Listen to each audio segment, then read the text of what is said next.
ইয়াকুলু ইয়া লাইতানি কদ্দামতু লিহায়াতি।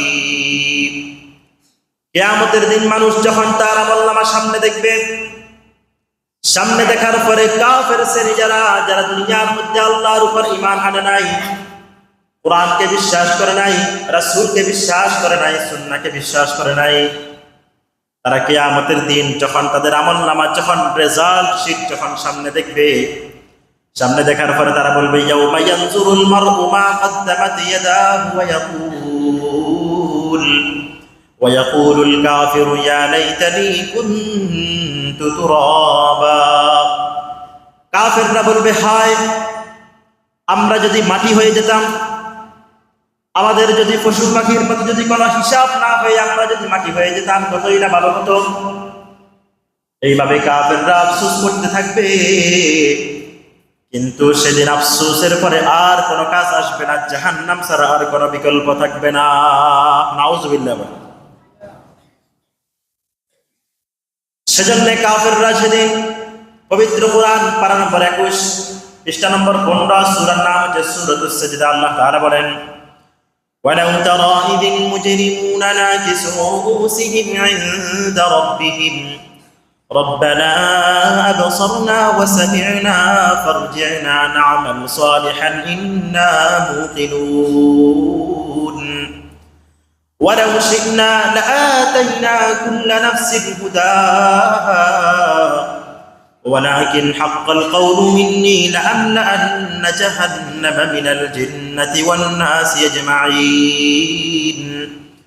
কাফেররা যখন দেখবে আবসরনা, হে আল্লাহ আমরা সব কিছু চোখে দেখলাম, ওয়াসামি'না সব কিছু শুনছি, ফারজি'না আমাদেরকে দুনিয়াতে যাওয়ার জন্য আরেকবার সুযোগ দেন, আরেকটা বার চান্স দেন, আমরা দুনিয়াতে গিয়ে ফা'না'মাল সালিহা সকল আমল সালেহ করে ফেলবো, আর একটা গুনাহ করব না, এক ওয়াক্ত নামাজ ছাড়বো না, একটা রোজাও ছাড়বো না, হজ ছাড়বো না, নফল সদকা ছাড়বো না, একটা আমলও ছাড়বো না, না আমাল সালিহা সব আমল করে ফেলবো। ইন্না মুকিনুন আমরা একেবারে বিশ্বাসী হয়ে যাব। আল্লাহ তাআলা বলবেন, ফাযুকু বিমা নাসিতুম লিকা ইয়াউমিকুম হাযা। দুনিয়ার দিবসে, দুনিয়ার জমিনে তোমরা আমাকে ভুলে গিয়েছিলা, তোমরা আমার কোরআনকে ভুলে গিয়েছ, কোরআনের বিধানগুলো ভুলে গিয়েছ, ইসলামের বিধিবিধান ভুলে গিয়েছ, ইসলামী বিধিবিধান প্রতিষ্ঠা করো নাই, ব্যক্তিগত জীবনেও না, পারিবারিক জীবনেও না, সামাজিক জীবনেও না, রাষ্ট্রীয় জীবনেও না, তোমরা কোন জীবনের কোন পর্যায়ে আমার কোরআনকে তোমরা প্রতিষ্ঠা করার চেষ্টা করো নাই। সুতরাং ফাযুকু বিমা নাসিতুম লিকা ইয়াউমিকুম হাযা, সেই দিন যে তোমরা ভুলে গিয়েছিলে আজকেও আমি তোমাদেরকে ভুলে গেলাম, আজকেও তোমার দিকে আমার রহমত তোমাদের দিকে আর যাবে না। ফাযুকু আস্বাদন করো, শাস্তি ভোগ করো। পবিত্র কোরআন পারা নম্বর 16 পৃষ্ঠা নম্বর 19 সূরার নাম হচ্ছে সূরাতুত তাহা।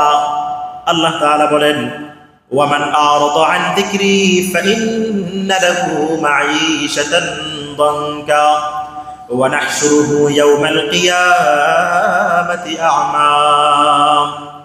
ওয়ামান আরাদা আন যিকরি যারা আমার কোরআনকে ভুলে গেল, ফাইন্না লাহু মাঈশাতান দানকা তাদের জন্য রয়েছে দুনিয়াতে সংকীর্ণ জীবন। দুনিয়াতে সংকীর্ণ জীবন, টাকা থাকবে অনেক, মানসিক শান্তি থাকবে না, সম্পদ থাকবে অনেক, ঋণের বোঝা বয়ে বেড়াতে হবে, অনেক বড় বাড়ি থাকবে কিন্তু লোনের জ্বালায় শান্তি থাকতে পারবে না। ওমান আরাদা আন যিকরি ফাইন্না লাহু মাঈশা, সংকীর্ণ জীবন হয়ে যাবে। আর কি হবে? এটা তো দুনিয়ার শাস্তি। আখিরাতে কি হবে? ওয়া নাহশুরুহু ইয়াওমাল কিয়ামাতি আ'মা, কিয়ামতের দিন তাদেরকে আমি অন্ধ করে তুলব। অন্ধ করে তোলার পরে তারা বলবে, কথা কি বোঝা যায়? অন্ধ করে তোলার পরে কিয়ামতের দিন তারা বলবে, ক্বালা রব্বি, ও আমাদের রব, লিমা হাশারতানি আ'মা, আপনি কেন আমাদেরকে অন্ধ করে তুললেন?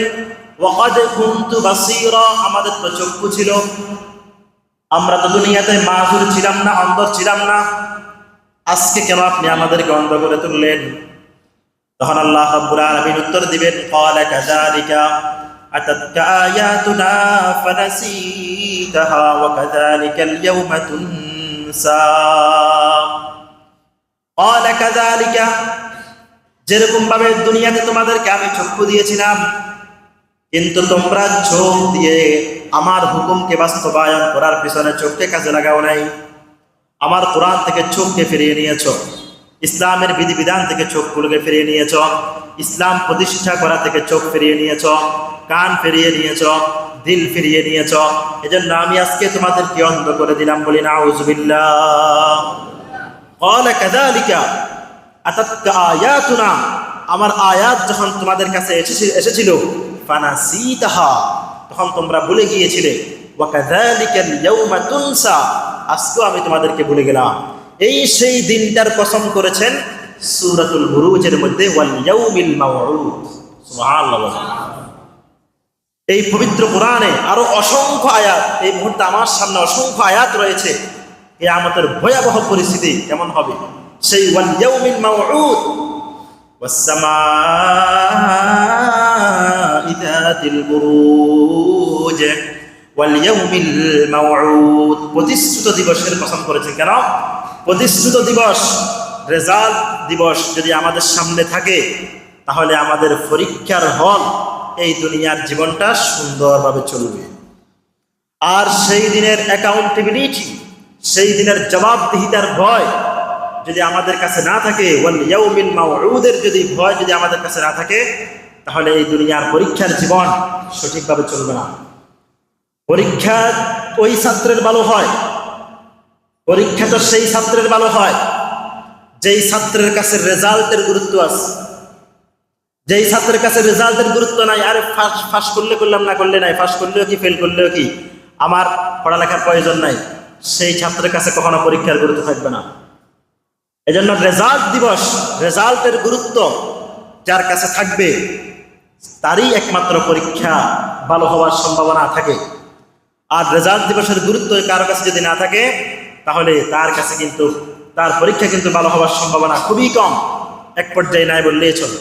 এই জন্য আল্লাহ তাআলা বলছেন ওয়াল ইয়াউমিল মাউউদ, প্রতিশ্রুত দিবসের কসম করেছেন, যেন আমরা কিয়ামতের দিনকে আমরা সবসময় স্মরণ রাখি।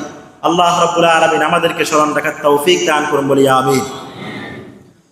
ওয়া শাহিদিন ওয়া মাশহুদ, শাহিদ মানে হচ্ছে শুক্রবার, শাহিদ মানে হচ্ছে শুক্রবার। শুক্রবারের কসম করেছেন আল্লাহ রাব্বুল আলামিন। যে শুক্রবারটা আমাদের কাছে সপ্তাহে একদিন আসে, এই শুক্রবারের দিনের কসম আল্লাহ রাব্বুল আলামিন কসম করে এটাই বোঝাতে চেয়েছেন, এই শুক্রবারের গুরুত্ব আছে না নাই? সবাই বলুন, শুক্রবারের গুরুত্ব আছে না নাই? শুক্রবার দিনের গুরুত্ব বোঝানোর জন্য আল্লাহ রাব্বুল আলামিন এখানে শাহিদ মানে হচ্ছে, অধিকাংশ মুফাসসিরিন বলেছেন শাহিদ মানে হচ্ছে শুক্রবার, আর মাশহুদ মানে হচ্ছে ইয়াউমে আরাফা, আরাফার দিবস। দুইটা দিবসের কসম করেছেন। কেন? এই দুইটা দিবসের গুরুত্ব ইসলামে অনেক অনেক অনেক বেশি, যার কারণে আল্লাহ রাব্বুল আলামিন এখানে দুইটা দিবসের কসম করেছেন, বলি সুবহানাল্লাহ। এরপরে আল্লাহ রাব্বুল আলামিন একটা চিত্র, একটা করুণ একটা চিত্র উল্লেখ করতেছেন।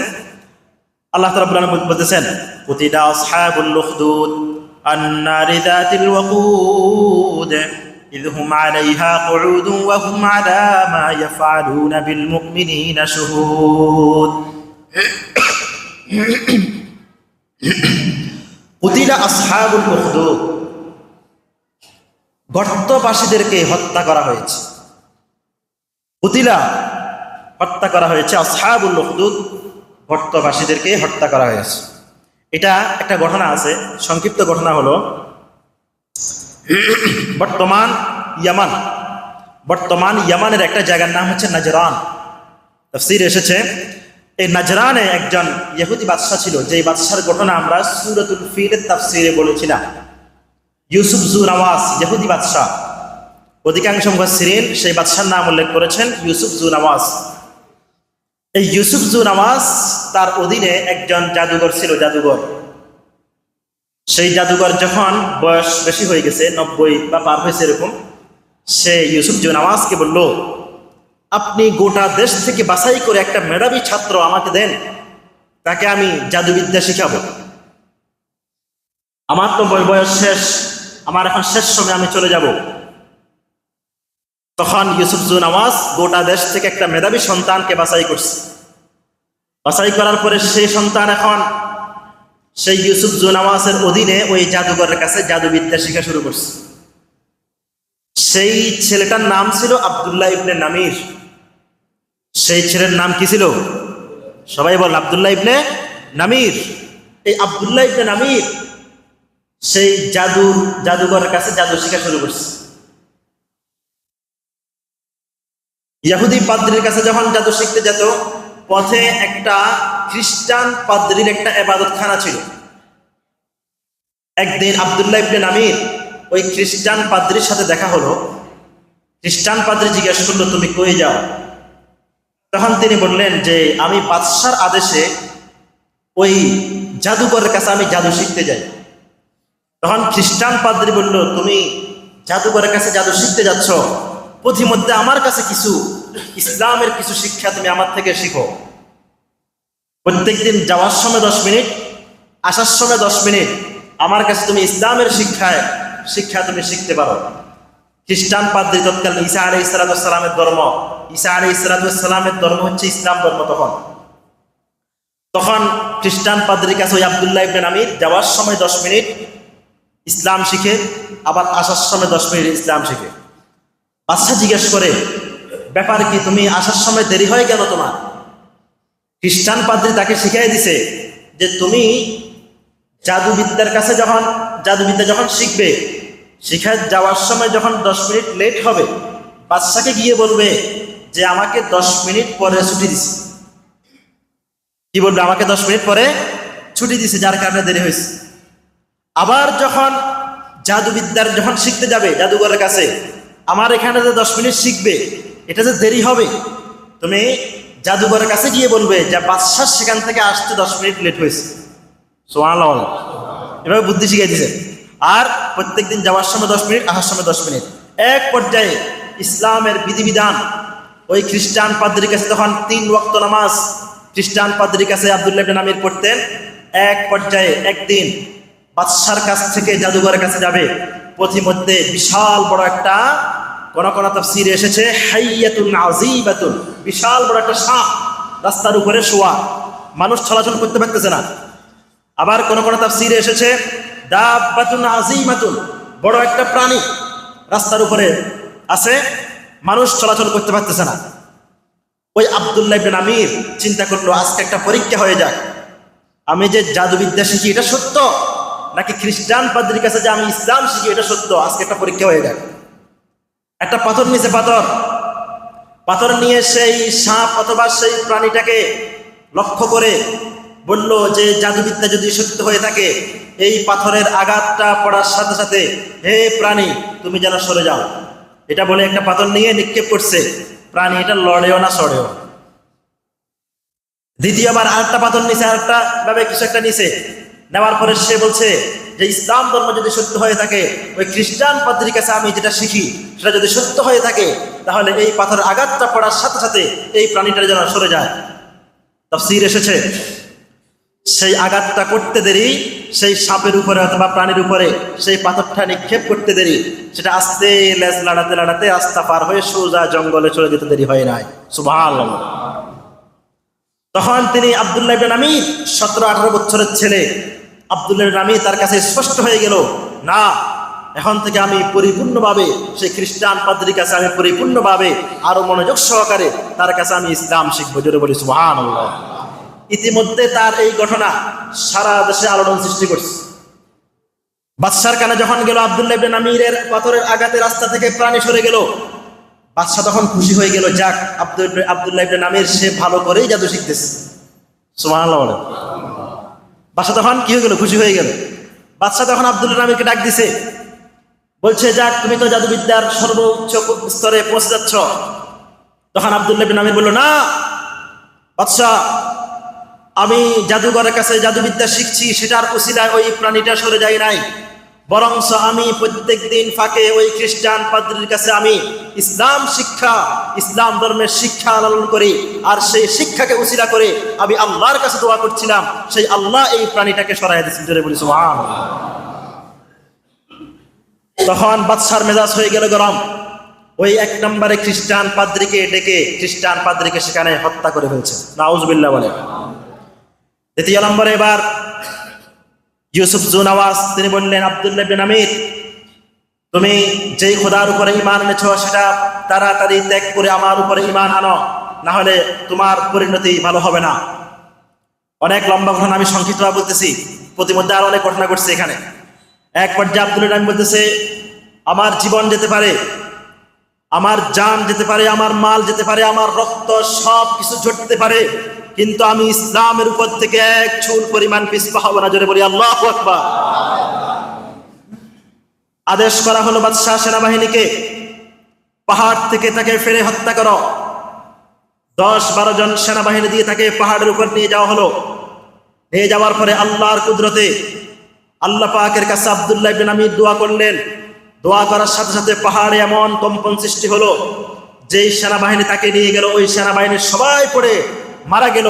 আব্দুল্লাহ ইবনে নামির নিরাপদে আবার বাদশার দরবারে চলে আসছে। সুবহানাল্লাহ। দ্বিতীয়বার অর্ডার করা হলো, কুতিলা আসহাবুল উখদুদ ঘটনা বলতেছি। দ্বিতীয়বার অর্ডার করা হলো, তাকে সাগরের মধ্যখানে নিয়ে যাও, সেখান থেকে তাকে সাগরের উত্তাল স্রোতের মধ্যে ফেলে তাকে হত্যা করো। যেই সেনাবাহিনী তাকে নিয়ে গেল, আব্দুল্লাহ ইবনে নামির ইসলামের বদৌলতে আল্লাহর কাছে দোয়া করেছেন, সাগরে এমন সিস্টেম, এমন বাতাস, এমন ঘূর্ণিঝড় আল্লাহ রাব্বুল আলামিন দিলেন, ওই সেনাবাহিনীর সবাই সেখানে পড়ে ডুবে মারা গেল। আব্দুল্লাহ ইবনে নামির আবার নিরাপদে ফিরে চলে আসলেন। সুবহানাল্লাহ। অনেকভাবে চেষ্টা করার পরেও আব্দুল্লাহ ইবনে নামিরকে ইউসুফ জু নওয়াজ হত্যা করতে পারতেছে না। এক পর্যায়ে আব্দুল্লাহ ইবনে নামির বললেন, বাদশাহ, আপনি যদি আমাকে হত্যা করতে চান, আমি যেই পদ্ধতি বলবো সেই পদ্ধতিতেই আপনি আমাকে হত্যা করতে পারবেন, এই ছাড়া আপনি আমাকে কোনো পদ্ধতিতে শহীদ করতে পারবেন না, হত্যা করতে পারবেন না। এই পদ্ধতি, সারা দেশের সকল মানুষকে একসাথ করবেন, মধ্যখানে একটা মঞ্চ সাজাবেন, সেই মঞ্চে আমি দাঁড়াবো, আর আপনি একটা দোয়া পড়ে আমার কান বরাবর একটা তীর নিক্ষেপ করবেন। সে দোয়াটা কি? বিসমি রব্বি হাযাল গোলাম, যে এই গোলামের রবের নামে তীর নিক্ষেপ করতেছি। অর্থাৎ আমি যে আল্লাহর উপর ঈমান আনছি, আমি যে খোদার উপর ঈমান আনছি, সেই আল্লাহর নামে যদি আপনি আমাকে তীর নিক্ষেপ করেন, তবেই আমাকে শহীদ করতে পারবেন, এই ছাড়া অন্য কোনো পদ্ধতিতে আমাকে আপনি শহীদ করতে পারবেন না। সুবহানাল্লাহ। যেই প্ল্যান সেই কাজ, যেই বুদ্ধি সেই কাজ, একসাথ করা হলো, মঞ্চ বানানো হলো, সেখানে দাঁড় করানো হলো সারা দেশের হাজার হাজার লক্ষ লক্ষ মানুষের সামনে সমাগম। সেখানে আব্দুল্লাহ ইবনে নামিরকে হত্যা করার জন্য জল্লাদকে অর্ডার করা হলো, বিসমি রব্বি হাযাল গোলাম, এই দোয়া পড়ে তীর নিক্ষেপ করার জন্য আদেশ দেওয়া হলো। তখন এই দোয়াটা পড়ে তীর যখন নিক্ষেপ করা হলো, আব্দুল্লাহ ইবনে নামির লা ইলাহা ইল্লাল্লাহু ঈসা রূহুল্লাহ কালিমা পড়তে পড়তে তিনি সেখানে শাহাদাত বরণ করলেন। বলি সুবহানাল্লাহ। তিনার এই শাহাদাত বরণ দেখে উপস্থিত যত লক্ষ লক্ষ কাফের ছিল, যারা ইউসুফ জু নওয়াজকে খোদা মানত, তারা যখন দেখলো যে আব্দুল্লাহ ইবনে নামিরকে এত চেষ্টা করেও, এত কিছু করেও ইউসুফ জু নওয়াজ হত্যা করতে পারলো না, শেষমেশ সেই আব্দুল্লাহ ইবনে নামিরের খোদার নামেই যখন হত্যা করতে পারলো, শহীদ করতে পারলো, তার মানে ইউসুফ জু নওয়াজ একজন ভণ্ড, একজন প্রতারক, সে কখনো আমাদের খোদা হতে পারে না। আমাদের খোদা তো তিনিই হবে যিনি আব্দুল্লাহ ইবনে নামিরের খোদা। এটা বলে উপস্থিত লক্ষ লক্ষ জনতা লা ইলাহা ইল্লাল্লাহু ঈসা রূহুল্লাহ বলে মুসলমান হয়ে গেলেন। জোরে বলি সুবহানাল্লাহ। ইউসুফ জু নওয়াজের সামনে যখন লক্ষ লক্ষ মুসলমান নাজরানবাসী ইয়ামানের যখন মুসলমান হয়ে যাওয়ার পরে ইউসুফ জু নওয়াজ এবার ঘোষণা দিল যে তোমরা দ্রুত খোদার উপর ঈমান ত্যাগ করো, আমার উপর ঈমান আনো, অন্যথায় তোমাদের পরিণতি তেমনই হবে যেমনই আব্দুল্লাহ ইবনে নামির এবং খ্রিস্টান পাদ্রীর পরিণতি হয়েছে। তখন তারা বলল, আমরা কখনোই আপনার উপর আর ঈমান আনবো না, আমরা ঈমান আনছি একজনের উপর, যদি বলতে হবে তিনি কে? আল্লাহ।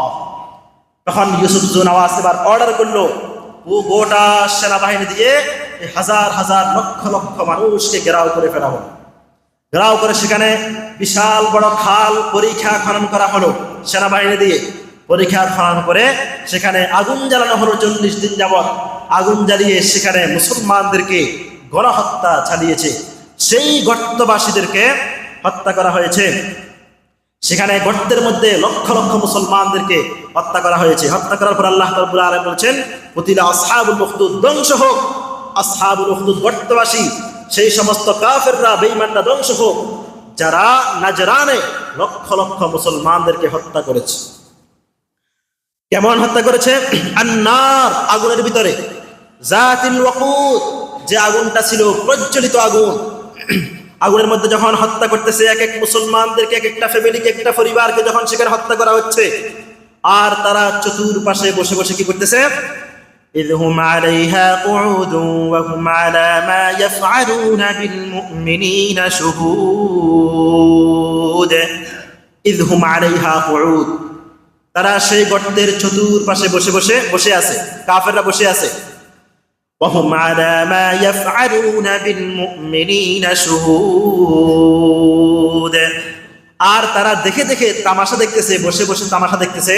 মুসলমানদেরকে হত্যা করা হচ্ছে, মুসলমানদেরকে এভাবে নিরপরাধ নিষ্পাপ শিশুদেরকে, মা বোনদেরকে সেই নাজরানের ইহুদি জালেম ইউসুফ জু নওয়াজ হত্যা করছে। তারা বসে বসে সেখানে তামাশা দেখছে।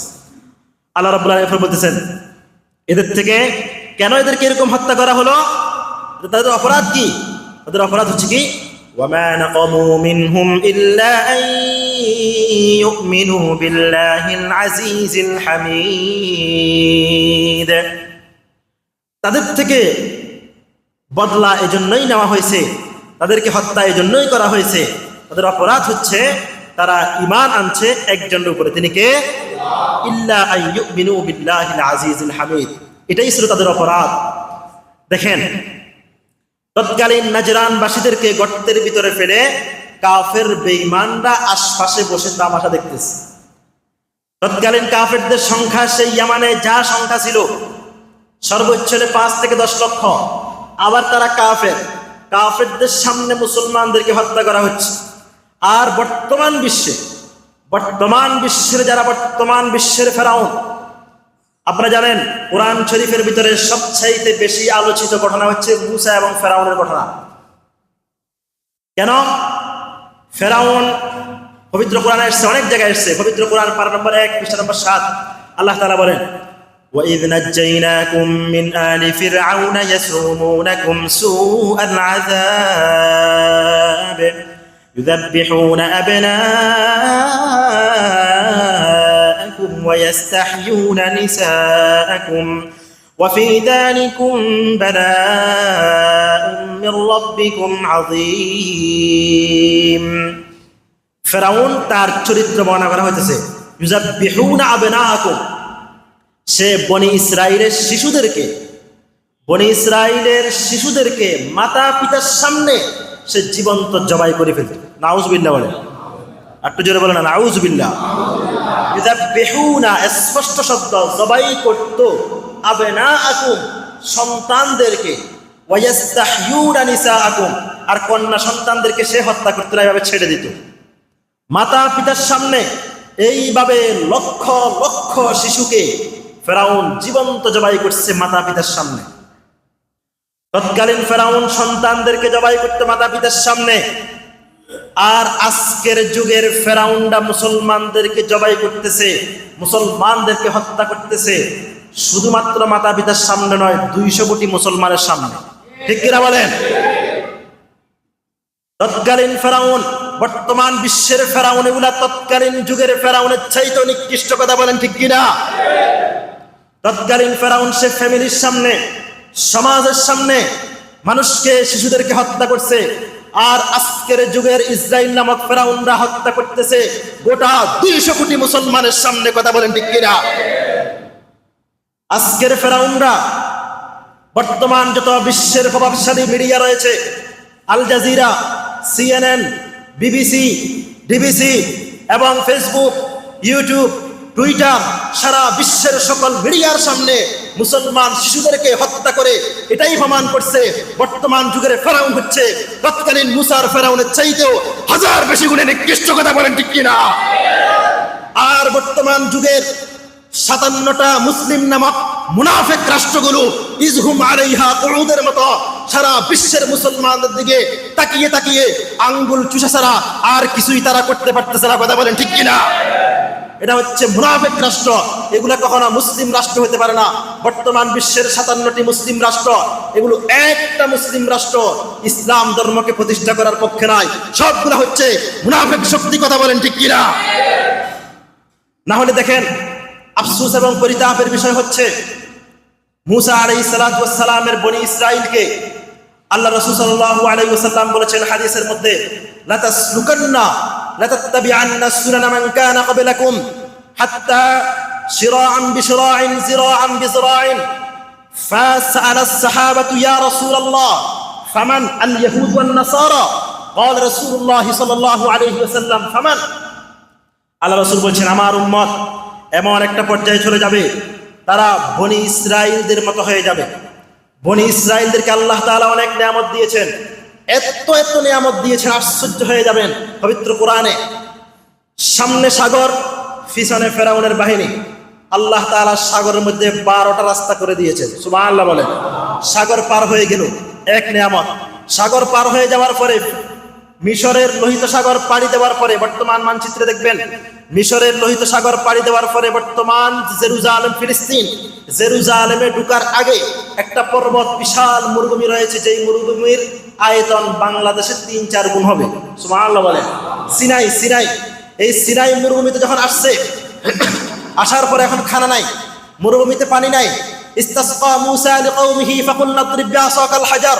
পবিত্র কোরআন, ও মুসা আমরা পানি নাই, আমাদের পানি ব্যবস্থা করো।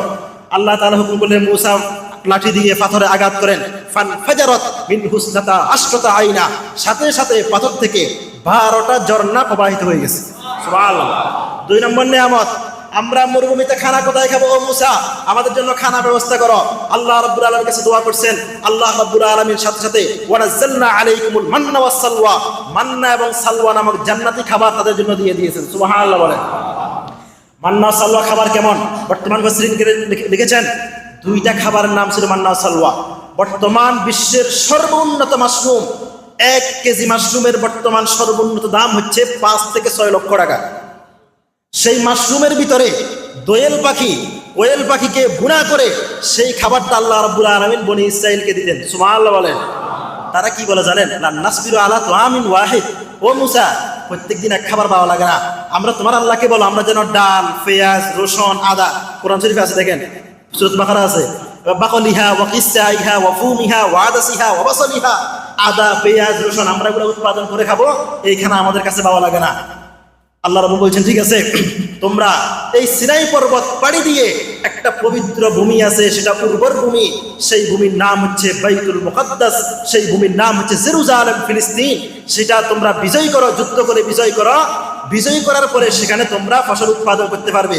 বনি ইসরাইল কি কয়? ও মুসা ইজহাব আনতা ওয়া রাব্বুকা, তুমি আর তোমার আল্লাহ যাই যুদ্ধ করো, আমরা এখানে বসে আছি। নাউজুবিল্লাহ বলেন। বনি ইসরাইলকে এত এত নিয়ামত দেওয়ার পরেও তারা যুদ্ধ করতে রাজি হয় নাই।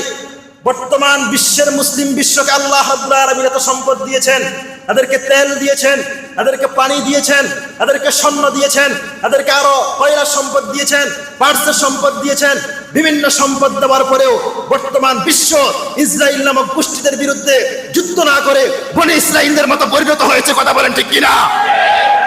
এটা হাদিসের স্পষ্ট ভবিষ্যৎবাণী। এজন্য আজকের এই মসজিদ থেকে আমার আপনার করণীয় কি? আমার আপনার করণীয় হচ্ছে আমার এলাকায় যতটুকু জমি, আমার দেশ, আমার এলাকা, আমার সমাজকে আমি ইসলামী খেলাফত, ইসলামী ইমারতের আওতায় নিয়ে এসে এখান থেকে যেন আমরা একটা উল্লেখযোগ্য প্রভাবশালী একটা সাপোর্ট যেন আমরা মুসলিম বিশ্বের নিকট পাঠাতে পারি। সেজন্য আমাদেরকে এখন থেকে গণতন্ত্র, সোশ্যালিজম, কমিউনিজম, ধর্মনিরপেক্ষতা সব কিছুকে উপেক্ষা করে আমাদেরকে এখন ইসলামী খেলাফতের দিকে আসতে হবে। কথা বলেন ঠিক কিনা? এবং তথাকথিত নারী সংস্কার কমিশনের নামে যেভাবে পতিতা বৃত্তিকে প্রমোট করা হয়েছে, এভাবে নতুন বাংলাদেশে হাজার হাজার তরুণরা রক্ত দিয়েছে, রক্ত দিয়ে তারা পতিতা বৃত্তিকে প্রমোট করার জন্য জুলাই আগস্টের বিপ্লব হয় নাই। কথা বলেন ঠিক কিনা? এজন্য অনতিবিলম্বে অন্তর্বর্তী সরকারকে বলবো, অতি দ্রুত এই নারী সংস্কার কমিশনকে বাতিল করতে হবে। কথা বলেন ঠিক কিনা? এবং নতুন করে নারী সংস্কার কমিশন গঠন করে ইসলামী মূল্যবোধ, বাংলাদেশের কৃষ্টি, কালচার, তাহজিব, তামাদ্দুন সব কিছুকে ঠিক রেখে নতুন করে আবার সংস্কার প্রস্তাবনা তৈরি করতে হবে। কথা বলেন ঠিক কিনা? আল্লাহ রাব্বুল আলামিন আমাদের সবাইকে বুঝার তৌফিক দান করুন। আমিন। ওয়া আখিরু দাওয়ানা আলহামদুলিল্লাহি রাব্বিল আলামিন। যারা সুন্নাত পড়েন সুন্নাত পড়েন।